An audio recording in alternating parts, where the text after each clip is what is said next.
Alors Environnement SA aujourd'hui c'est effectivement un groupe puisqu'on va balayer plusieurs domaines d'activité qui vont partir depuis l'environnement, la qualité de l'air que l'on respire, en passant par les émissions et puis finir par le process.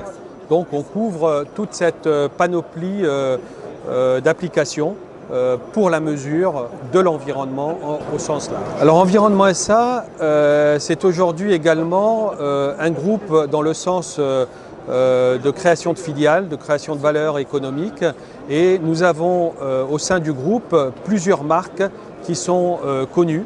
Dans le domaine des particules, par exemple, avec la marque PCME, une gamme d'appareils de mesure pour la surveillance des particules dans les milieux industriels en particulier, une gamme d'appareils fabriqués au Royaume-Uni. Nous avons également dans le domaine des process, des procédés, la marque SWR qui est l'une de nos dernières acquisitions, de dernières filiales. Et puis je voudrais citer également Kerpol, qui est également une marque de plus en plus connue, qui est une petite start-up qui a démarré il y a quelques années et qui aujourd'hui est confirmée pour la mesure des polluants avec une technologie basée sur des microcapteurs. Donc l'ensemble de ces marques est aujourd'hui au sein du groupe et nous allons pouvoir couvrir tous ces domaines d'application qui vont de la qualité de l'air ambiant jusqu'à la mesure des procédés industriels en passant par les émissions. Alors effectivement, cette année, nous battons un petit peu nos propres records puisque nous avons le privilège de présenter 8 innovations dans des domaines de l'ensemble des activités du groupe. Aujourd'hui, nous présentons en exclusivité mondiale un appareil ultra innovant pour la mesure de certaines molécules dans les procédés et dans l'environnement. C'est une mesure par laser, on appelle ça le TDL. Ce sont des longueurs d'onde qui sont ajustées en temps réel et qui permettent de mesurer des molécules extrêmement difficiles à mesurer avec des technologies traditionnelles. Nous présentons également notre nouvelle gamme d'analyseurs air ambiant, ce que l'on appelle la série E.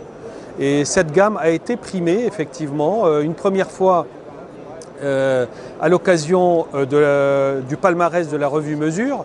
Donc une gamme d'appareils qui couvre des applications de la qualité de l'air ambiant, qualité de l'air qui est mesurée généralement par des associations de surveillance telles que Airparif par exemple.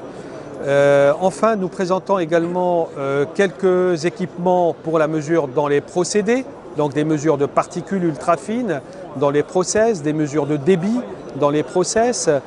Nous avons également en exclusivité un équipement extrêmement innovant qui est le logiciel, le traitement des données. Donc c'est un système de mesure pour l'ensemble de nos activités. Et je dis que c'est un système parce que ça dépasse la notion de software, la notion de logiciel. On va sur des applications pour prendre en compte l'ensemble de nos technologies. Nous avons également été primés très récemment par la revue MOSI à l'occasion du palmarès des 1000 entreprises exportatrices, PME et ETI, et nous avons remporté le prix de l'exportation. C'est un prix qui était extrêmement important pour nous puisque les lauréats sont tous chevronnés à l'exportation et nous avons été choisis parmi les 1000 lauréats. Alors Polytech a toujours été un salon qui brasse quand même beaucoup de délégations étrangères et c'est l'une des raisons pour laquelle nous participons à ce salon. Nous y participons depuis plusieurs années avec un stand où nous présentons les innovations et nous accueillons à cette occasion d'une part des délégations étrangères. Aujourd'hui, c'est le Vietnam qui est le pays à l'honneur, mais nous avons des délégations africaines, nous avons des délégations également d'Europe qui sont présentes. Et puis surtout, nous avons les missions économiques, donc les services économiques des ambassades aujourd'hui Business France, qui viennent nous rendre visite à cette occasion et qui prennent connaissance de nos innovations et de nos technologies que nous mettons aujourd'hui sur le marché à l'international. Environnement SA a toujours été propulsé par l'international et donc la visite de ces délégations est quelque chose de fondamental pour le développement d'Environnement SA.